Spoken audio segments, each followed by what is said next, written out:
Welcome once again to Swiss Army Sages. How's it going, everyone? Today we're going to be talking about jealousy, envy, both which can cause a tremendous amount of pain and suffering in our lives, as well as inspiration, which can give us hopefulness and a way out. Yeah, inspiration is probably the one area that I've thought about when you're going in a positive direction instead of an envious direction. But there might be more. We might discover those in this conversation. I'm just going to go ahead and get right into it. You have a committed partner. You guys have been going together for 6 months. You spent the early part of your dating period letting her know a little bit about your life, that you have a lot of guy friends, you have a lot of chick friends, your relationships are very important. She couldn't really be not okay with you having chick friends because you guys were just dating. If she's like, oh, I'm not cool with you having chick friends, you're not going to go on another date with her. But now you guys have been going together for 6 months. Mm-hmm. One Saturday morning, you guys are hanging out at your house, and you get a phone call. It's one of your chick friends.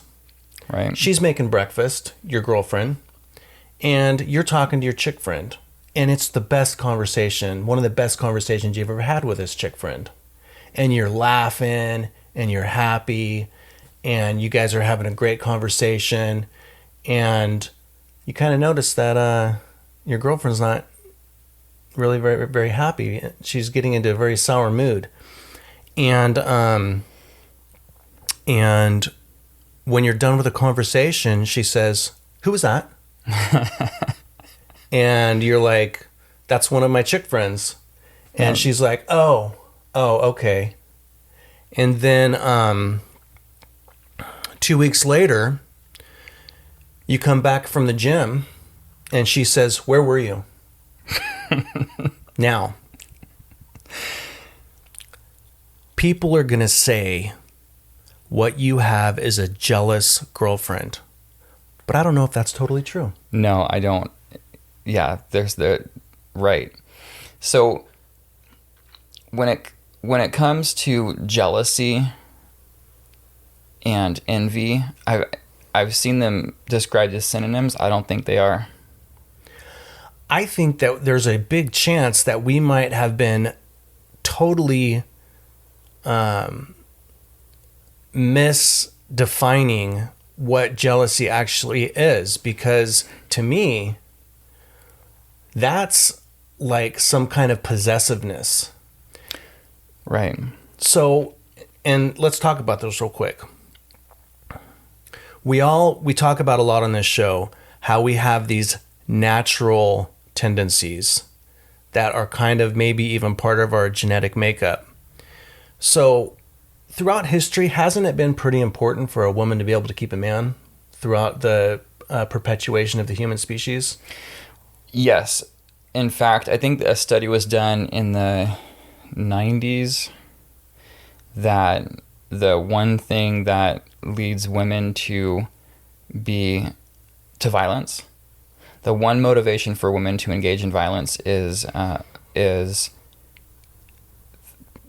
because of like jealousy or possession of a man. So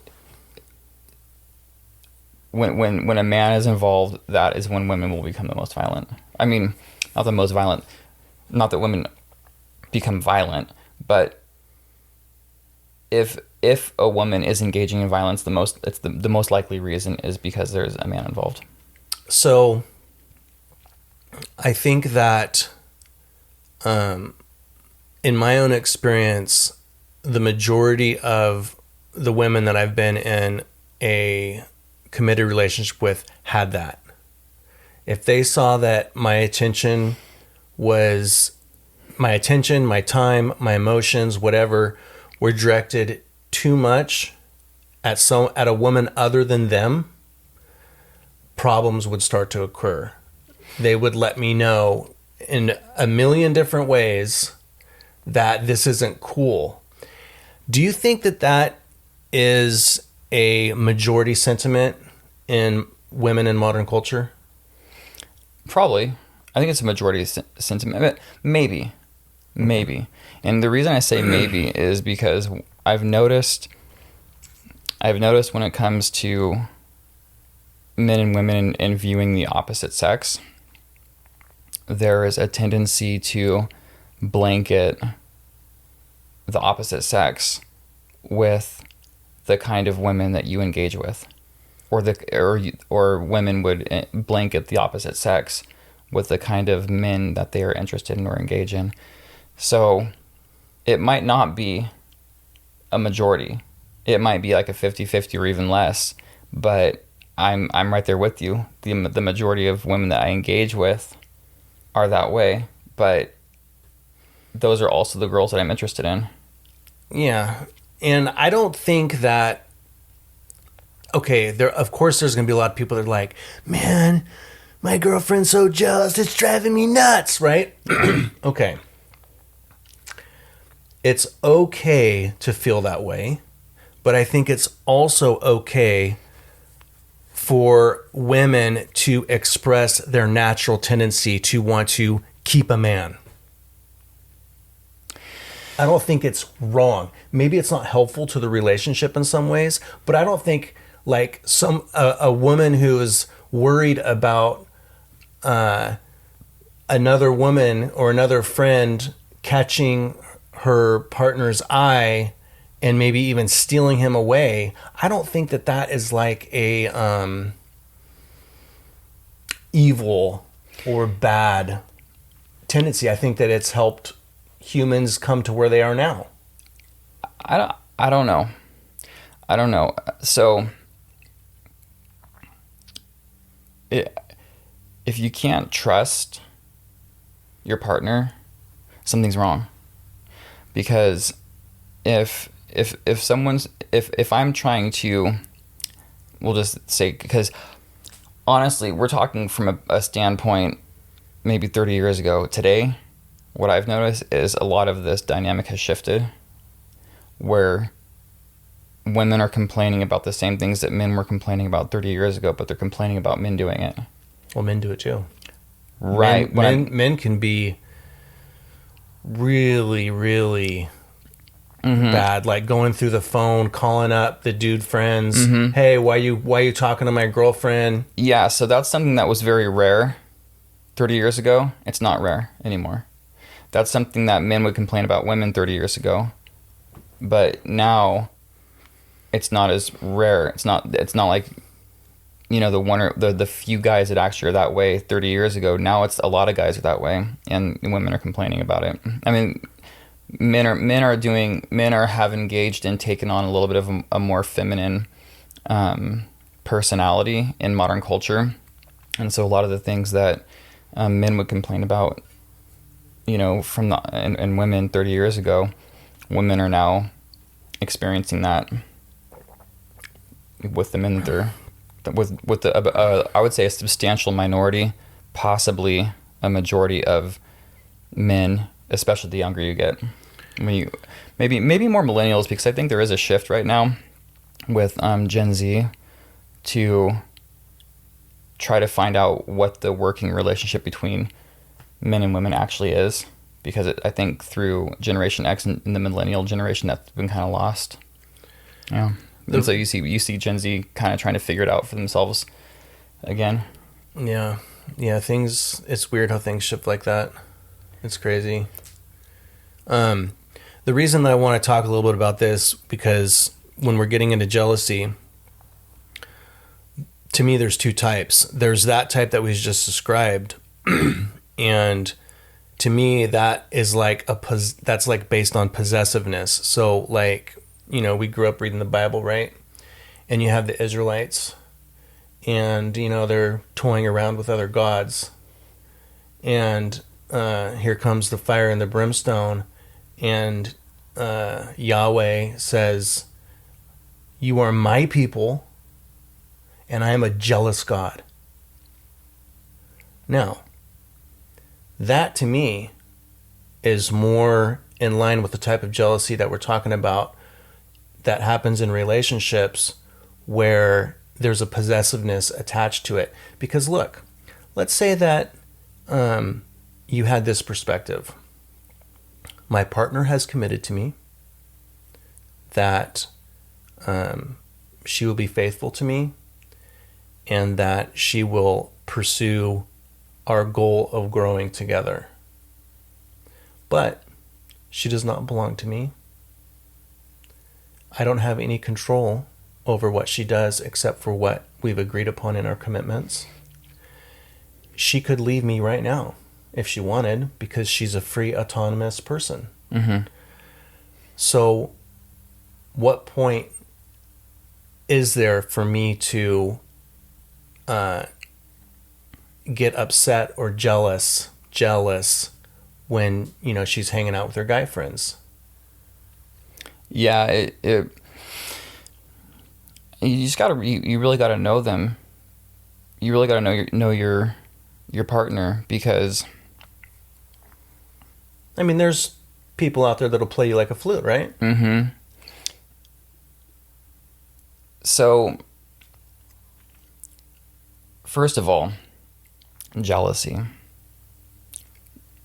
in general, and because the more I'm thinking about jealousy in its pure natural state, the more I think of it as almost a basic emotion, like anger. Oh yeah. It being a basic emotion. And what I've been able to see, at least in relationships go, if you're in a committed relationship with someone and you have a lingering jealousy, and it doesn't have to be with them being with the romantic part, or no, with them being around a member of the opposite sex, because it happens with if they're spending a lot of time doing anything, if they're spending a lot of time with their guy or girlfriends, and the other person in the relationship becomes jealous because they're spending time with their other friends of the same sex, or if they have a hobby that they are committed to, and all of a sudden you are jealous of the commitment that they have to this hobby or endeavor. And I think the healthiest way because what I believe jealousy actually truly is it's an evaluation. You're evaluating what someone has and compared to yourself at its basic level. So it's just recognizing. All it is a recognition of what someone has that you don't. That's it. At its very, very core level. And what do you do with that? That's why I wanted to talk about this, because let's say that your girl is jealous because you're talking to this chick friend of yours. What does that chick friend actually have that your girlfriend doesn't have? Not much, because she has your commitment romantically. She has your energy and your intellect for mutual goals. She has your support. She has way more than that other girl. And that's why I think that this type of jealousy is an actual jealousy. I don't think it is either, because first of all, it's a recognition of something that you're. So the two people, there's the guy and the girl. The girl is jealous of the guy hanging out with his other female friend. The girl in the relationship is jealous or recognizes that the guy has or that the other girl has something with her boyfriend, right? Has something. It doesn't have to be much. It's just says that it's something. And the desire to take that away from her isn't jealousy. It's possessiveness, right? It's a step beyond jealousy, because it's less than what the friend has is less than what the girlfriend has. So having a desire to take that away from her, I believe, goes into being envious. And the more I think about envious, the less I think of it as an emotion and more of a process. Maybe like the intellect gets into it, starts making a story, logically breaking the situation down. Because, so this is something that I notice with little children. There'll be two children. One of the children will find something that brings them joy. And then the other child looks first at the joy. And then the gears start turning. And they see that the child has something, joy, that they don't have. But then there's also something else that they don't have, which is the object the child is holding that is giving them joy.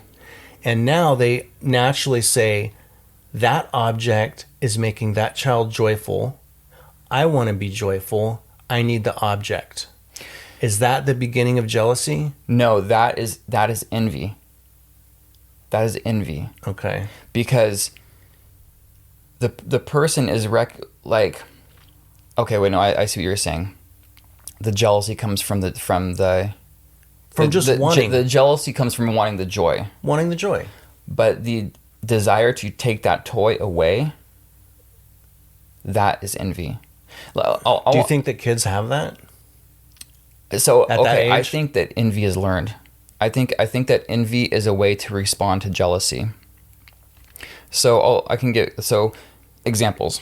Actually, the whole reason I was thinking about this subject a while back, and it all started with a podcast that I listened to. So I'll share this story real quick. I was listening to a podcast, and it was I think it was a guy that was talking about Nietzsche philosophy, and he was talking about different religions and Nietzsche's stance on it.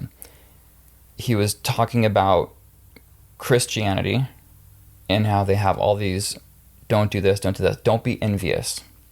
He was talking about a lot of different things, but the don't be envious part was the part that stuck with me, because he made the argument that envy is actually good.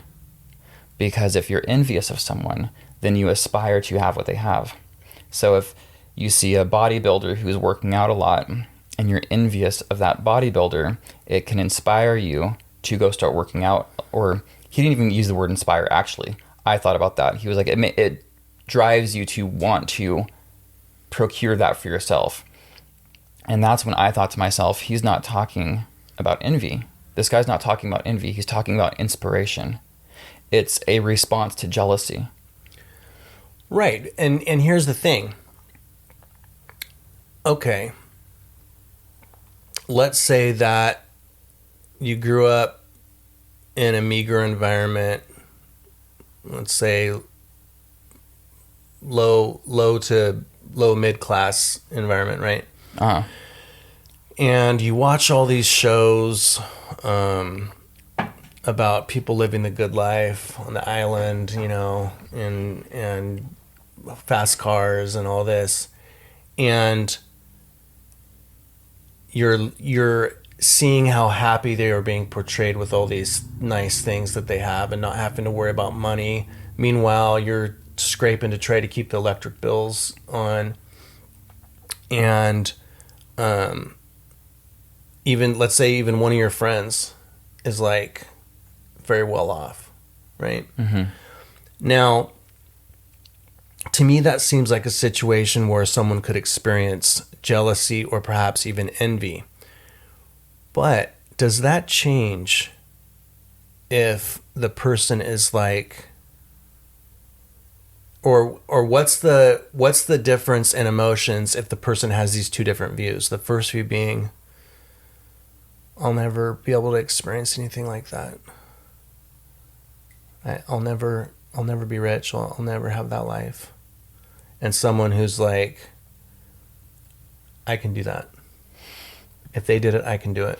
Both of them are born from jealousy, because I truly believe that jealousy is, in its purest form, is just recognizing the emotion that swells up in recognition of what someone has compared to yourself.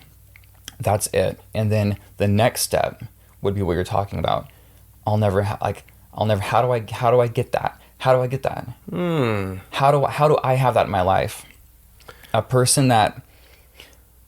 So, real quick, when I heard that story about the guy who was talking about envy being good, and then he's actually describing being inspired, but he's not describing envy, because envy is Solomon's paradox. The best example or parable I can think of to describe envy is Solomon's paradox, where the two ladies come to see Solomon, King Solomon, and one of them has a baby and the other one doesn't. The lady who doesn't have a baby says, "This woman took my baby from me." And the woman that's holding the baby says, "No, this woman is lying. This is my baby." And so Solomon's trying to figure out who the real mother is. And he says, "You know what? We'll cut the baby in half and give half to both of you." And the woman that's not holding the baby begs him, "No, please don't do that. Please don't do that." The woman who is holding the baby says, "That's actually a good idea. That's a good idea. It's fair. And we'll both get half of the baby." Well, Solomon at this point knows who the real mother is, because envy seeks to take away what someone else has or destroy it. If you can't take it for yourself, destroying it is okay. Yeah. So I want to point something out that you touched on that I think is a real gem, which is you said that envy or inspiration can both come from this very basic, natural feeling, which is jealousy.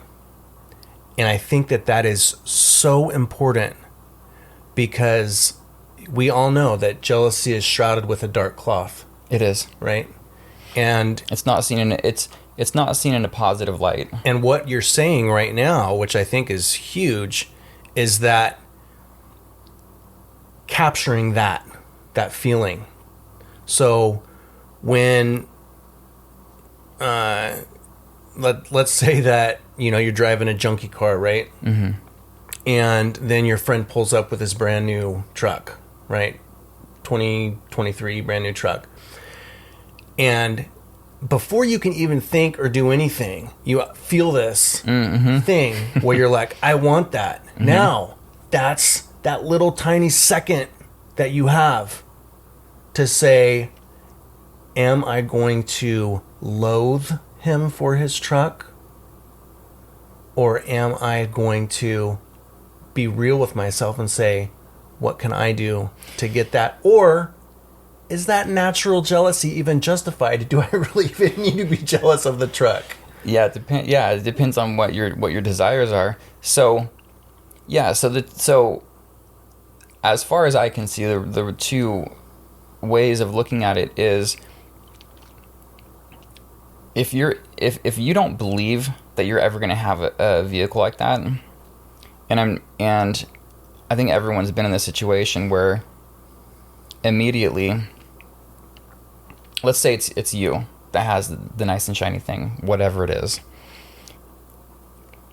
and it doesn't even really have to be nice. I'll give you another example of what I'm about to talk about. If anyone's ever seen The Count of Monte Cristo, that's good. If not, I'll just give you a portion of the story. It's about two kids that one's rich and one's not rich, and their life together, or how their lives interact. There's a girl that knows both of these guys, and she's talking to the rich guy at this point. She's actually dating the poor guy, and the rich guy and the girl are talking about the three of them in their relationship together, because they're all friends. And she points out that the rich guy is jealous of the poor guy, which he completely denies. There's no way. She's actually about to describe envy, though. And she mentions that the poor guy got a toy boat for his birthday, like nothing compared to what this rich guy has grown up with. And she points out that he was incredibly jealous of how happy the poor guy was with his new toy.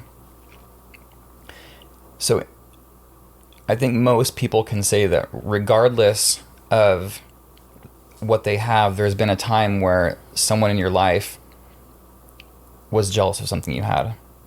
And I'm sure that people have seen one of two responses. Either they'll start trash talking it. So if it's the rich guy, if you have a friend who has more money than you, who's wealthier than you, and they're trash talking something that you have, they're jealous of you. And they're jealous of something that you have, and they're responding to that jealousy by trying to take away, like what you're talking about, take away the joy. If I can take the joy away from what you've received, or if I can take the joy that you've received away from you, then then that feeling of jealousy goes away. So let's spend a moment there, because this is a good indicator of unfruitful relationships. And this is a very common experience in friendships where the people in the friendship might believe they're in a very close, fruitful friendship. So, I'll give an example that's very common. You get the brand new Tesla. Okay. And you drive it over to your friend's house. And your friend's like, "Whoa, you finally got your Tesla, man." And you're like, "Yeah." Mm-hmm. And he's like, "How much you pay for it?" "Oh, $120,000. "Oh, dude, you got ripped off, man. You got ripped off." Right? Mm-hmm. You got ripped off. The whole ending to this part of your life is that you got ripped off. That's just one example. That's like an extreme example. But it's an even better example if the person who's saying you got ripped off is doing better financially than the other person. Yeah. Because it's like, "Oh, I have everything you have, and I'm even going to take away the good feeling you have of achieving what you've achieved." So when we are going throughout our relationships in our life and we do something that we're proud of, and rather than get positive affirmation and encouragement, they try to the person in the relationship tries to steal our thunder, steal our glory, make it seem like everything that we work so hard for is insignificant or doesn't matter, or even just play it down a little bit. What does that say about that relationship? Can that still be a fruitful relationship, or do you have to now put this relationship on a different shelf and say, okay, this is someone that I can't trust to help me better my own life?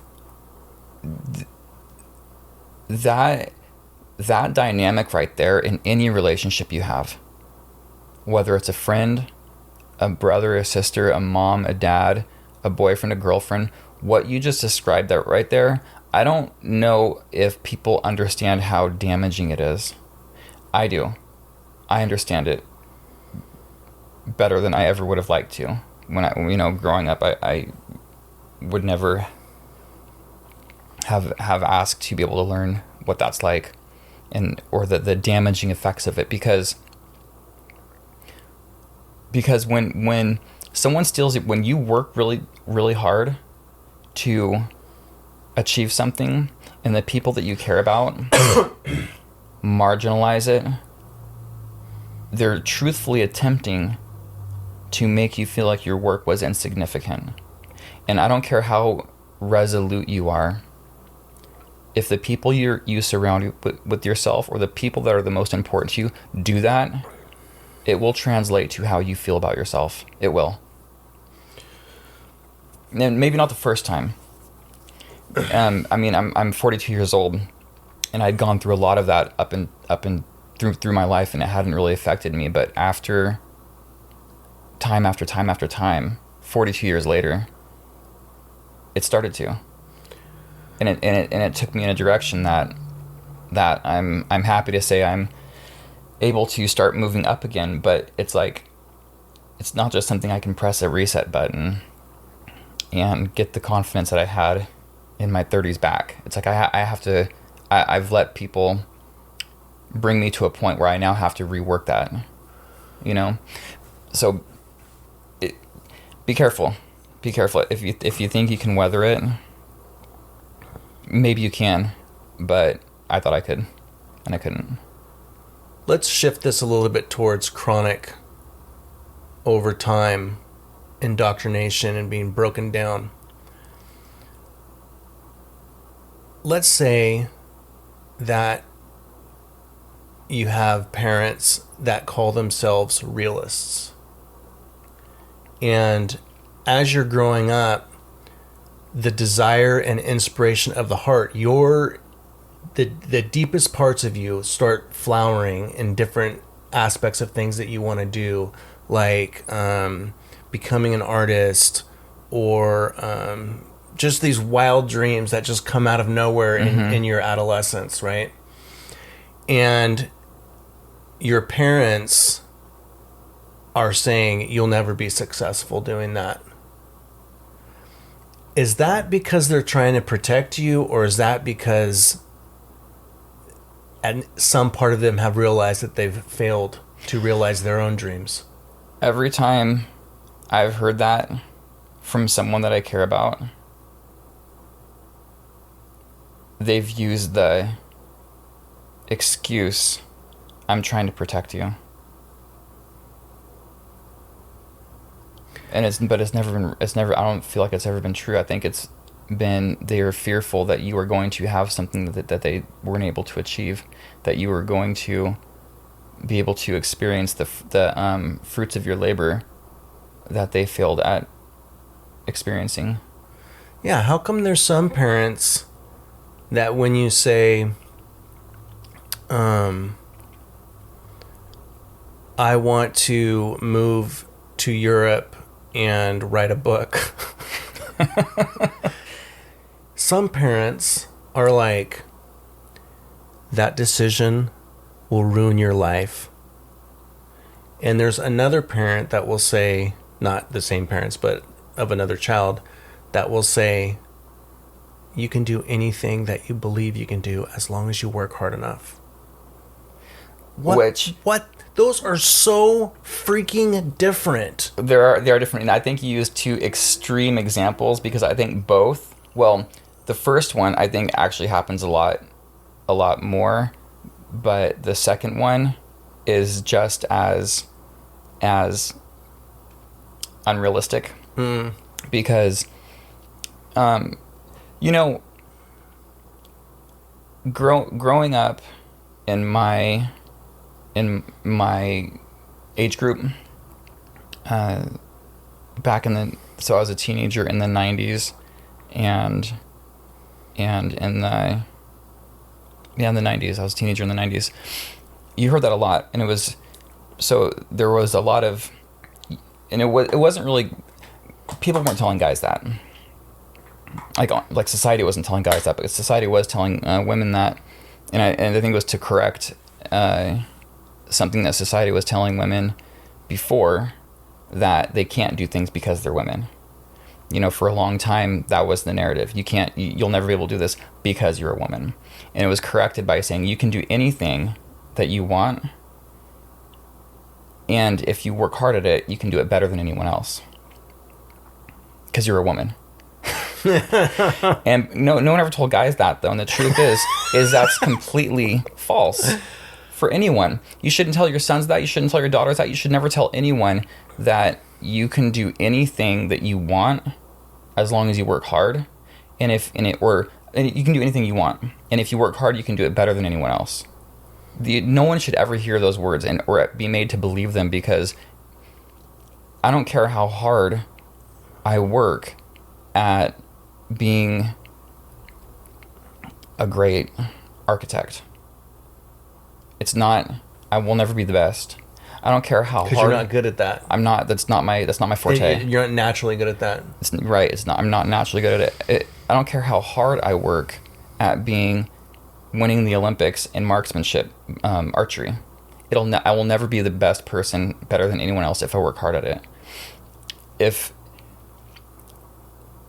for women, when it comes to physical strength, now there's a whole transgender argument right now that I have a lot of different ideas about, and I'm not all the way one way or the other. So I do give this one a little bit of credit. But if you were, sorry, we cut out for a little bit there. Long story short, and this might be the realistic part of me,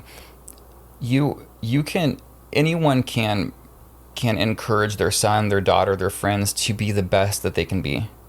And that's important. Telling someone they can't do something can sometimes motivate them to, in spite, do it anyway. But I think letting the important people in your life that you want to see succeed know that they have the potential to be great, and that it's okay if they're not the best, that they don't have to be better than the other person, as long as they are pursuing their interests and their dreams, and they're comfortable with what they are achieving, and that's okay. It's okay to not be the best, Yeah, I think as well. This goes into. I know we're going off of the main topic, but I think this is very important. I don't know that we are, because we're talking about things that other people that elicit that jealous response. Yeah. One thing in regards to what you were just saying is that, first off, I think for a lot of children and young adults, we're taught that it's not okay to be deficient in certain areas. But it is. It is okay. It's absolutely okay. Like, it starts in the school system. In the school system, you're graded on a range of subjects, some of which you're going to be very poor at, and some of which you're going to be very good at. And the whole idea behind that is that they're like, well, if you're not good at something, then you need to do it more so you can get better at it. Right? I have a different idea on that one. So do I. But that's what's out there. And then there's this kind of feeling on the inside that if we're not good at something, we want to hide it from the world. We don't want anybody knowing that we're not good at this or we're not good at that. And that changes when, hopefully at some point in life, the person learns about self-acceptance and learns to say, hey, I'm this, I do this good and this not so good, and that's fine. I believe that that's true confidence. It's like true confidence. People say, oh, he's confident in himself, or she's confident in herself, because they're always talking about how all their strengths, and they have this idea that they can do and accomplish anything. But if you're truly confident in yourself, then you also understand what you can't accomplish. That allows you to be more confident, because you know what your strengths are, you know what your weaknesses are, and it's okay for you to say, oh, this isn't my lane, and I'm confident that it's not my lane. And I think that it's important for parents to really be observant of their children and the way that their children's develop, so that they know where to kind of nurture their innate inborn talents. Whereas, like, let's say that, like, I'll give an example. My daughter, she's hilarious. And she's charismatic. And I'm certain that if she wanted to be a comedian or a entertainment personality, she would be one of the best. However, she's not good at building things and putting things together. Mm-hmm. And if she wanted to be hey, Dad, I decided I want to be an engineer. Why? Well, because my friends do and they love it, right? I'm not going to be like, don't do that. You'll ruin your life. No. But I am going to say, hey, let's explore this together. Yeah. Let's explore the reasons why you want to do this. And let's explore what you're good at and what you're not good at. And let's be honest, with ourselves. So that if she does choose to spend 5 or 10 years of her life pursuing an engineering degree, she's not going to end up regretting it later because she didn't really push forth with what she's naturally good at. Yeah, interesting. These days, you see such a wide variety of people on social media.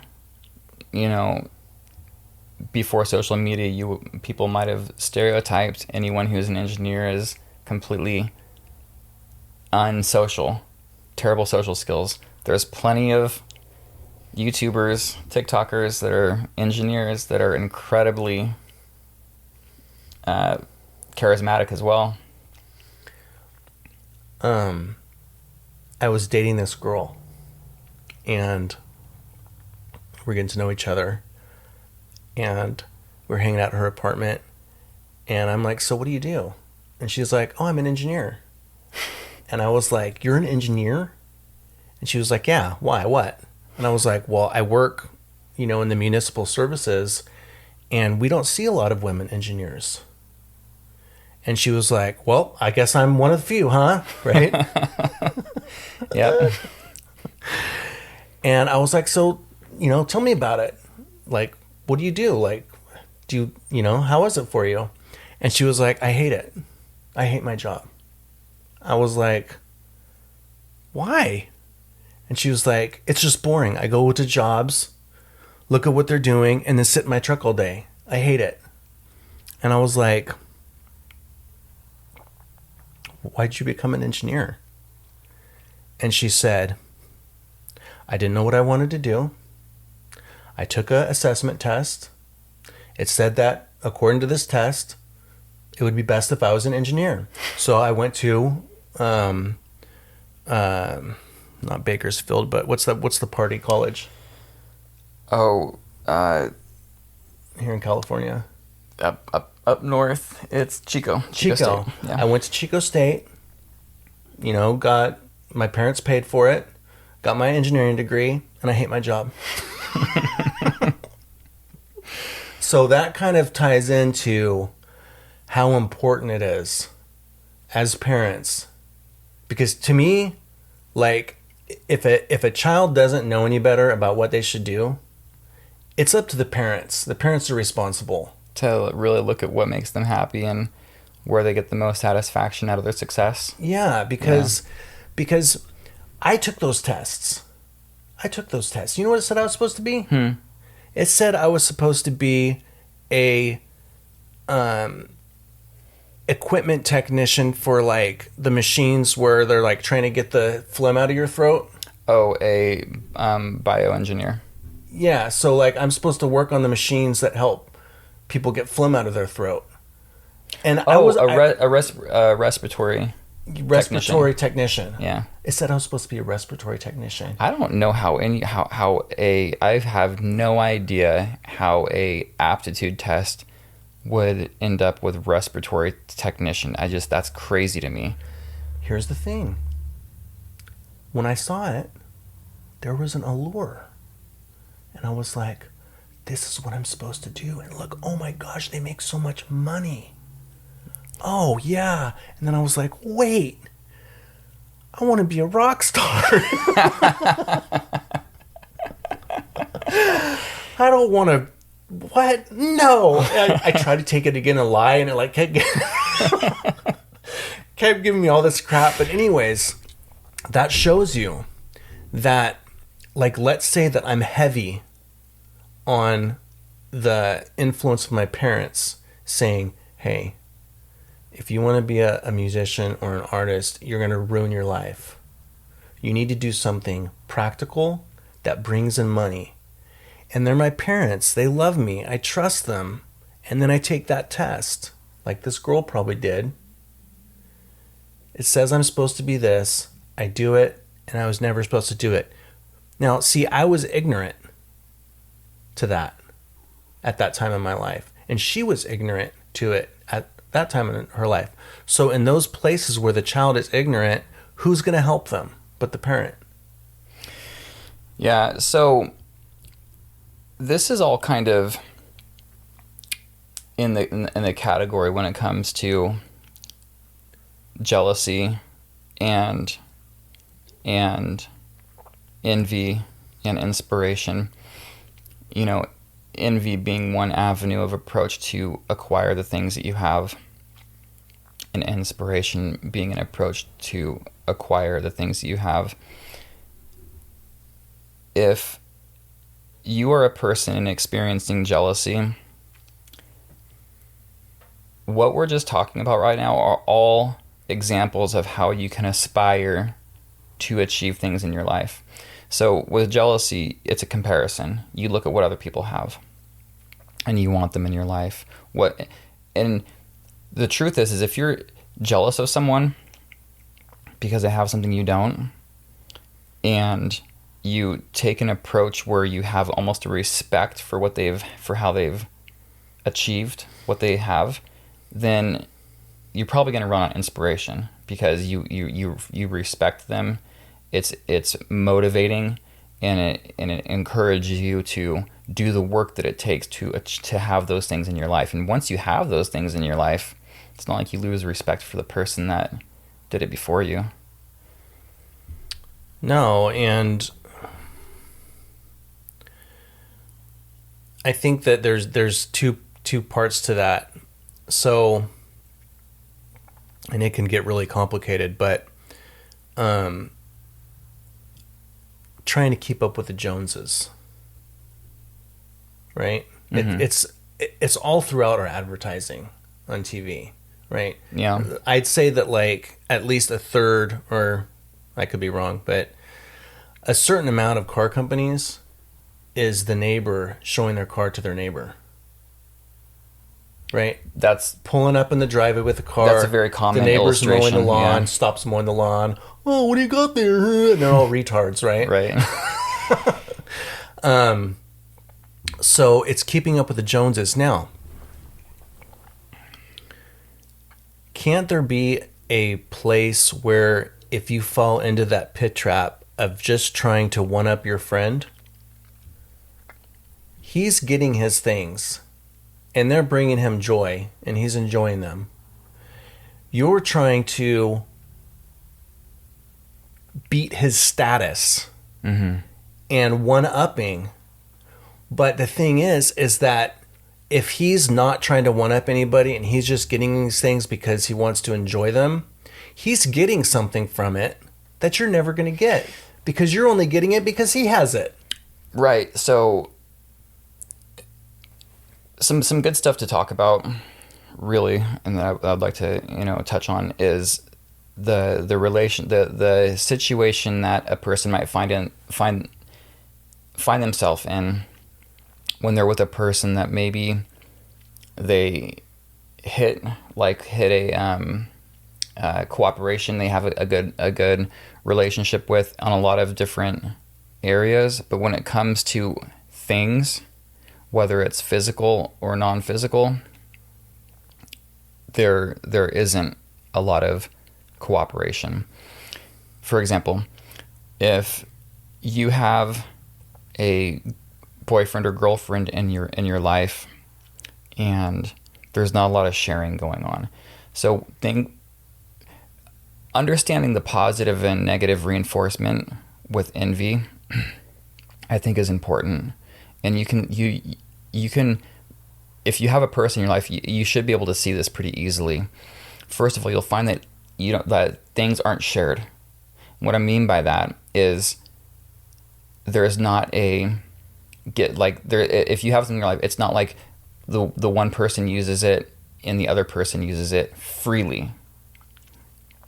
A person who is envious will want ownership of whatever the thing is, and they want to be the person that allows you to use it. That'll drive you nuts, won't it? They want to be the person that gives you permission to use what they have, even if it's something that was yours when you came into the relationship. Nah. And now it's theirs. and they let you use it when you have their permission. And I mean, I'm laughing, but it's there's people that are in that kind of relationship. Right. Because sharing does not satisfy the positive reinforcement that people get when they acquire something through envy. This is what's the positive reinforcement of envy? First of all, the negative reinforcement is the feeling that you're getting, the longing to want to have what they have, and it has to be done by taking it away. It can only be done that way if the person's operating through envy. And the positive reinforcement is having what they don't, and the ability to gloat. The ability to gloat is the positive reinforcement of envy, and it's fleeting. It doesn't last, because once the person has recognized that this isn't mine anymore, and they've given up on owning it or having it in their life, the person who now has it isn't going to get the satisfaction of gloating, because it's not as important to the person who just lost it. So you'll find in relationships with people that kind of gloat about what they have that you don't have, especially if it's something they've taken away from you, and it's a destructive thing in a relationship. The other thing is if taking the thing away from a person for themselves to be able to gloat isn't a possibility, they'll try to destroy it. And I'll give you some examples of that too. Let's say I am a very social person and I have an ability to make friends and have a good social life, and the person I comes into the relationship doesn't make friends very easily, or isn't able to keep friends very long, and isn't able to build a good social group, okay? Because they don't know how to do the work that it takes, or they're not willing to do the work that it takes to build a solid social group.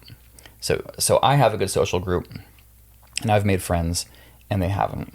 So they come into my relationship, and they're automatically trying to get that social group to be theirs.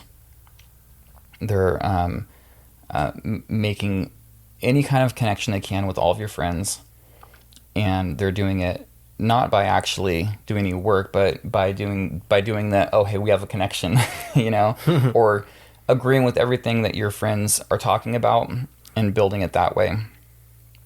And what will usually come so at that point... So they're doing it naturally, basically. What will usually come is they'll also start to maybe marginalize you. They might take some cheap shots at you. In front of your own friend group, to show that you're less than them. So that they're putting you in a position that's lower than them in the friend group that you just introduced them to. And let's say that this might be a good example. I'm sure that people who have been in romantic relationships have had this happen to them, where they have a good friend group, a person comes into their life, they introduce that person that's come into their life to their friend group, and all of a sudden that friend group is kind of dissolving. At least you're being taken out of it. And so, because they want that. They want what you have. Now, if that friend group goes away and then you start making new friends, and they can't take for themselves ownership, they can't take your ability to make friends from you, but they can prevent you from making new friends. That would be an example of destroying what you have because they can't take it. I think that maybe we don't recognize how common subterfuge is in relationships. I think that there might be a lot going on, and it's kind of funny. Like, I mean, the Christmas Story, right? Guy finally gets that leg lamp, and he's just so happy. That the dad, he's just so happy with that leg lamp, the fragile leg lamp. Yep. And the whole thing plays out. The wife's over there, just like staring at him, watching him admire it, and then one day, oops, right? She destroys it. And it reminds me of some things that have happened in my own life. It doesn't have to be It'll happen with pets. It doesn't have to be something physical. Like I said, your ability to make new friends. Yeah. It's like someone who hasn't been able to do that, and they are jealous. Jealousy in a romantic relationship or a close friend relationship should be fleeting, because the stronger the relationship, the more you should understand that whatever is in that relationship as a community resource is both of yours. There shouldn't be any jealousy going on. Maybe jealousy at first, but very quickly, a person should be able to recognize that this is a community resource that we both share in our relationship. But that takes trust. It does. I think that it's hard for a lot of people to actually, because they've been burnt a lot of times when it was supposed to be a community, that they're like, okay, let's pretend and play that this is ours. But I'm always, in the back of my mind, ready for the shit to hit the fan and take what's mine. Right, or take what I can, take what I take can. take the money and run. Yeah, that might be happening too. I'm sure it does happen. I think you really, really have to trust someone to say, hey, everything that's mine is yours. Well, it doesn't and have to be everything that yours is everything. mine. It's to recognize what in our relationship is both of ours. Not that one person has to have ownership of it or another. And I guess that really goes in just having fruitful relationships. Do you want someone in your life that needs to be in power and have regency over all the resources and over everything in your life? That's not I don't think that's a fruitful relationship. It's not good. But can you say, yes, this is ours, but it's primarily for your use? Like, let's say you guys both let's say you're sharing resources. So you have one bank account. You guys decide to purchase a car for her. Mm-hmm. She's going to be driving it to work every day. Is that a point where you should be like, hey, can I use the car today? Even though, right. So the relationship diagram, and I'm not really sure where I saw it. It might have been in psychology, or I don't know. It's the two circles that intersect in the middle. It's like, yeah, there is individuality in relationships. You're still an individual. You don't own the person, right? Like, you and I are in a relationship. I don't own you. But we also have this concept, which is our relationship. And in that relationship, we have things that we share that are both of ours. There are things that I can trust you on.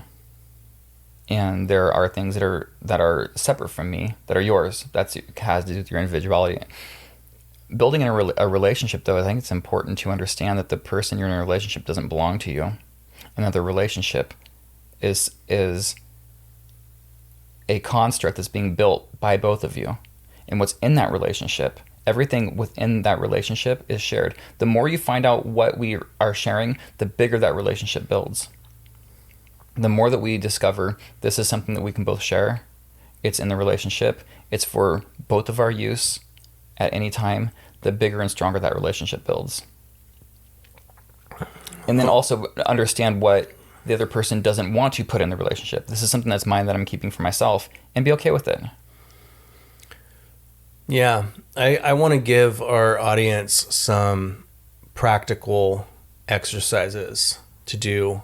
And let's start where we started at in our conversation and work through all the way until we got to the deconstructive envy and stuff like that. So let's say that I'm in a relationship and my girlfriend is going out for girls' night, and I feel something in my stomach. Now that's that initial thing you were talking about. That's not good or evil. It's just the first thing. Just recognizing that you're feeling she's something. doing something that you're not. Yeah. And let's say that I start thinking about her meeting guys at the bar, and I start thinking about her maybe cheating on me, right? And I'm just starting to go into this really bad place where I'm not enjoying the moment at all. What do I do? How do I resolve that, and how do I change that? How do I healthy in a healthy way process that? I believe that there are that. So you're talking about, do you trust her? I believe that people will use that as an excuse. Well, two reasons. Either there's something that you can see in her. You can tell that she's pulling away from you. You can tell that she's looking for something else, and you kind of know that that's going on. You know that she's looking for an out. She's looking for a new person that she can go from you to that new person. You know that's happening. That's one thing. But I believe people will often know that that's not happening, and they will make themselves go through that so that they have an excuse to take away their good time at the bar with their friends. Like I'm creating this idea that I need to be able to have so that I can have an excuse to take away her good time. I've noticed in my friendships talking about these type of things where this can also come from a sense of believing that they're not good enough for the person that they're with, that somehow they got this girl interested in them, or this guy, if it, interested in them, and it's only a matter of time because they're not worth it.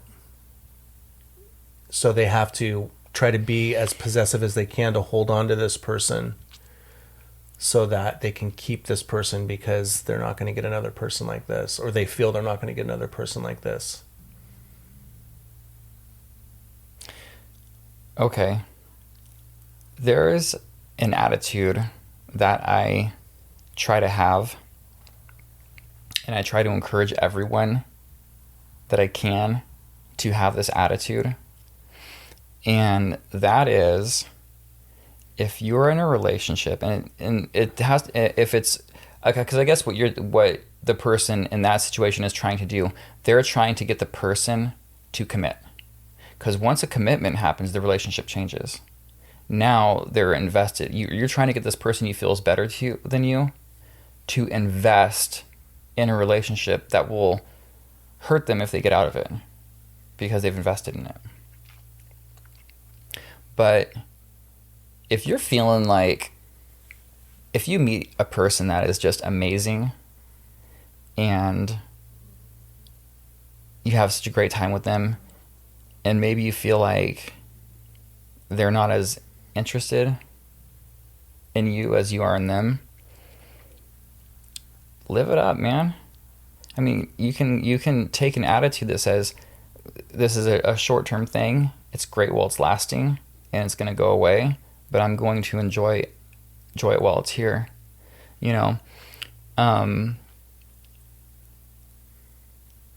There's nothing like that's how can you be upset if you're in a relationship with someone that brings a lot of cool things into your life, and you really hit it off romantically, and then they're gonna leave your life.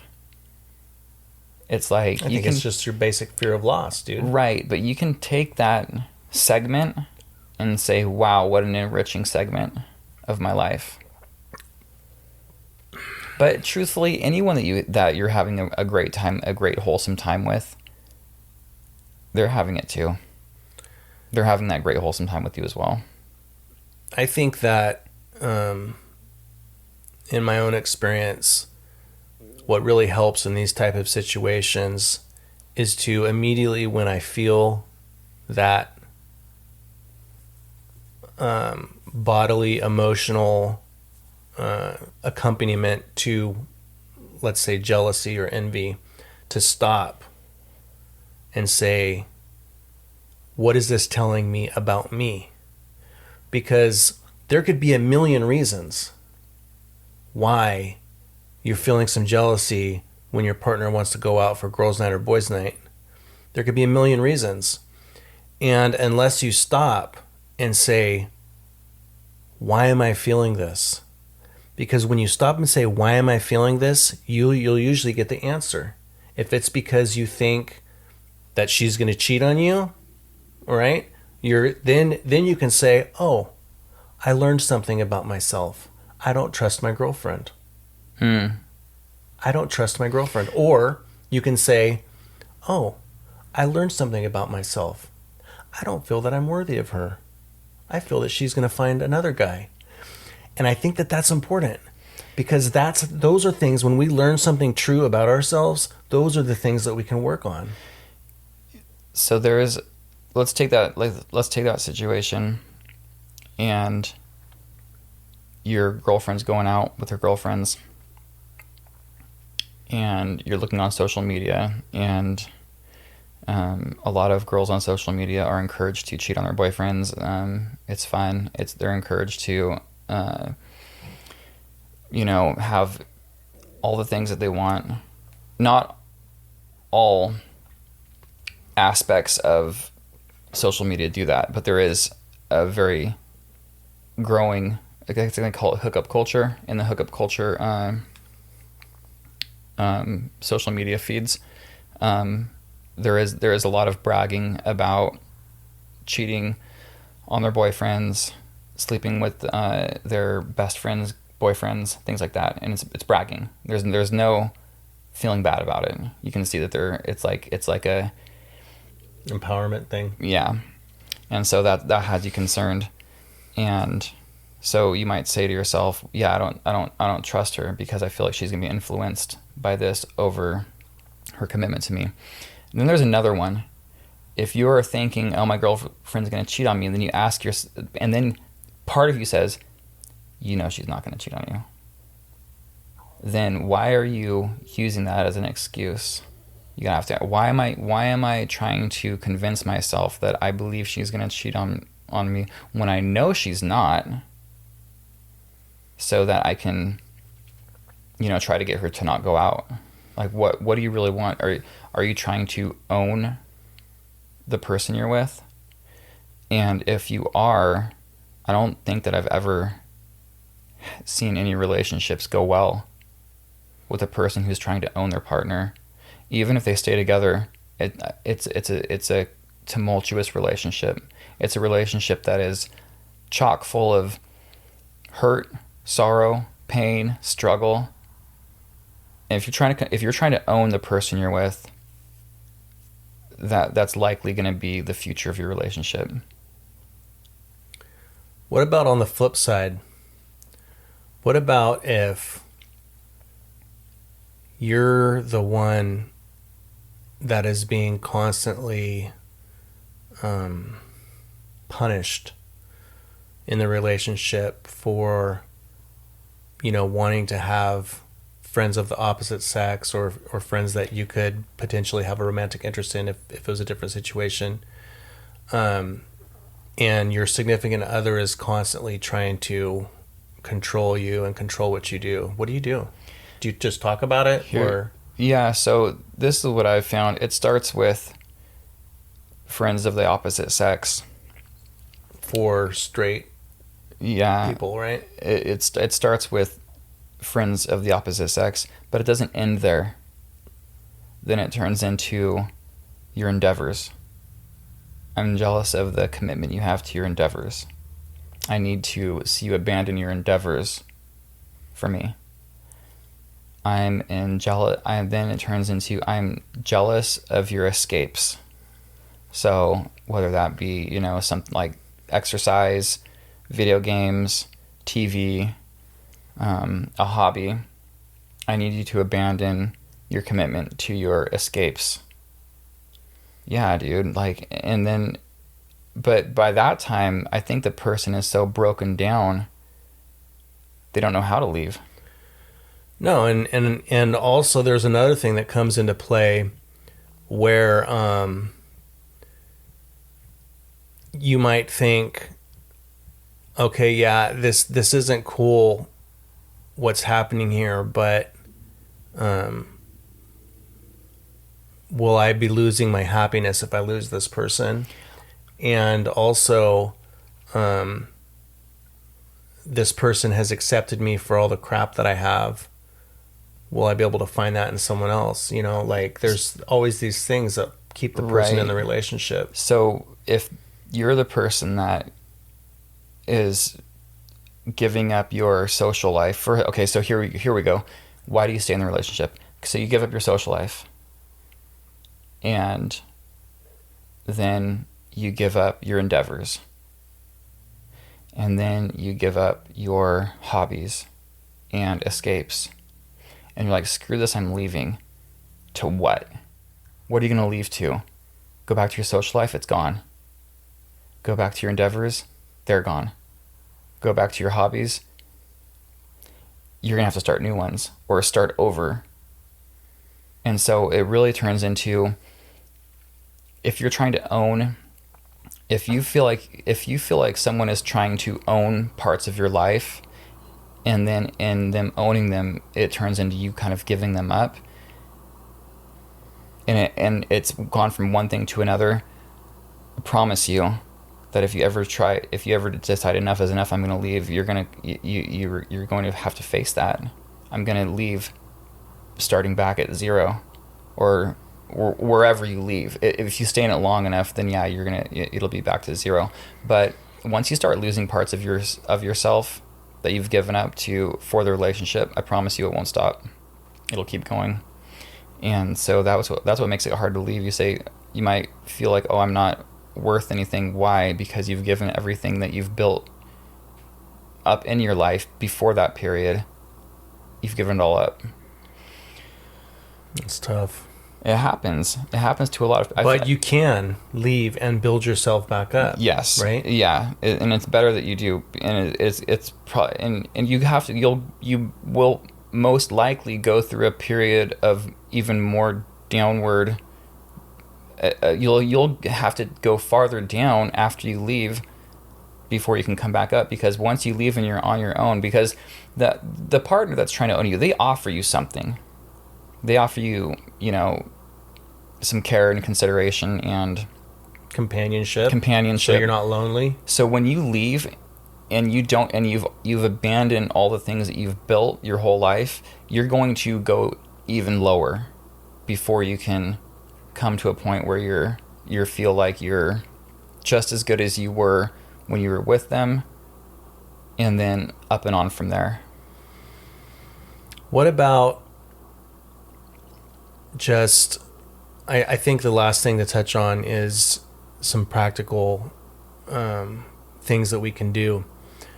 How do we deal with people in our life, whether they be friends, romantic partners, or family, that are constantly trying to diminish our work and accomplishments? How do we deal with those people, especially in our family? Because it's hard with your family, because you feel like you have this blood tie to them, right? To where, like, let's say it's your mom or dad. Every time you do something, I think that's probably the hardest. How do you deal with those? How do we deal with that?